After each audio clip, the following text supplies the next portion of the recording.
முதலில் தன்னுடைய வாழ்நாளில் மஸ்ஜித் நபவியில் அல்லாஹ்வுடைய ரசூல் உயிரோடு இருக்கிற காலத்திலேயே மக்களுக்கு இஷாவுடைய தொழுகை நடத்தினார்கள்.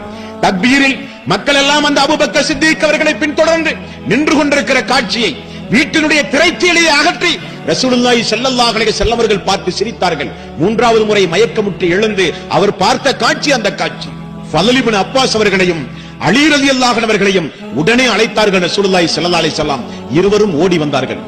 என்னை பள்ளிக்கு நீங்கள் தூக்கிச் செல்லுங்கள் என்றார்கள் ரசூலுல்லாஹி ஸல்லல்லாஹு அலைஹி வஸல்லம். என்னை பள்ளிக்கு நீங்கள் தூக்கிச் செல்லுங்கள் என்றார்கள் அல்லாஹ்வுடைய ரசூல்.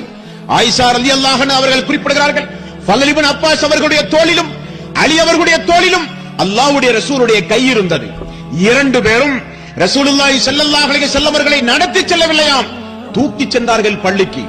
அவருடைய பெருவிரல் பூமியிலே கோடு போட்டு சென்றதை நான் இன்றைக்கும் நான் பார்த்ததை போல் இருக்கிறது என்றார்கள் ஆயிஷா ரலியல்லாஹு அன்ஹா அவர்கள். முன்பின் பாவம் மன்னிக்கப்பட்டவர், மறுமை நாளில் அல்லாஹ்வுடைய அனுமதியோடு நமக்காக வேண்டி பரிந்து பேசுகிறவர், மக்காமே மஹமூத் என்கிற உயர் அந்தஸ்தில் எழுப்பப்படுகிறவர், இறுதி நபி என்கிற அந்தஸ்தை பெற்றவர், உலக பொதுமறை வழங்கப்பட்டவர், நமக்காக வேண்டி அல்லாஹ்விடத்திலே பரிந்து பேசுகிற முன்பின் பாவம் மன்னிக்கப்பட்ட நபிகள் நாயகம் ஸல்லல்லாஹு அலைஹி வஸல்லம் கடைசி நேரம் வரை மக்களால் தூக்கிக் கொண்டு செல்லப்பட்டு தொழுகையை நிறைவேற்றினார்கள் என்றால் அந்த தூதரை பின்பற்றுகிற சமுதாயமாக நாம் இருந்தால் தொழுகையை எந்த காரணத்தை கொண்டும் நாம் விடமாட்டோம் சகோதரர்களே.